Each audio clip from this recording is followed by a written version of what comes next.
श्री कृष्ण कहते हैं, मैं ना तो तुम्हारी महंगी भेंट से प्रसन्न होता हूँ, ना दिखावटी से। अगर मेरे मन को हरना है तो मुझे प्रेम से पुकारो, मैं हाजिर हो जाऊंगा।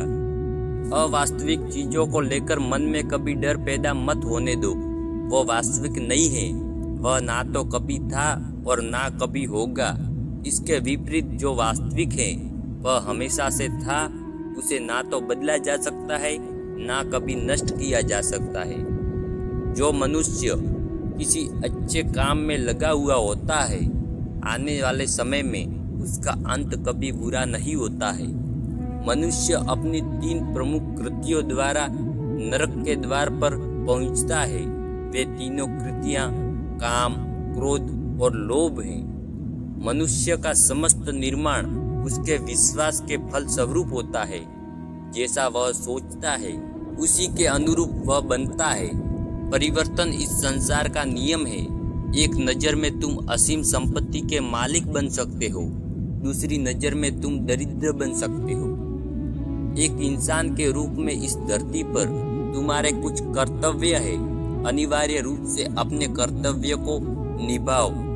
किसी से सच्चा प्रेम होना शुद्धता और दिव्यता का प्रतीक है।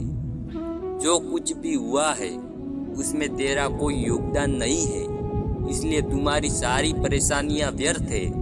हर चीज की शुरुआत मुझसे होती है और खत्म भी मुझ पर आकर ही होती है। इंद्रियों से मिलने वाला सुख सच्चा नहीं होता। इंद्रियों का सुख पहले तुमको अमृत की मिठास देगा, लेकिन बाद में तुम्हारा विनाश कर देगा। तुम अपने जीवन को सार्थक बना सकते हो, लेकिन इसके लिए तुम्हें मेरी शरण में आना पड़ेगा।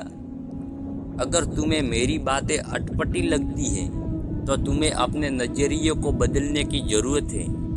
अभी तुम चीज़ों को उस तरह से नहीं देखते हो जिस तरह मैं देखता हूँ। अगर एक बार तुमने मुझ पर विश्वास कर लिया तो तुम्हें जीवन में कभी निराश होना नहीं पड़ेगा। एक बार जो मुझ पर विश्वास करता है उसको मैं कभी नहीं छोड़ता। जो मेरे भक्तों के साथ धोखा करता है उसके लिए मैं सबसे बड़ा शत्रु हूँ। अगर किसी ने मेरे भक्त को एक बार भी धोखा दिया तो जन्मों जन्म तक मैं उसका उद्धार नहीं करता हूँ।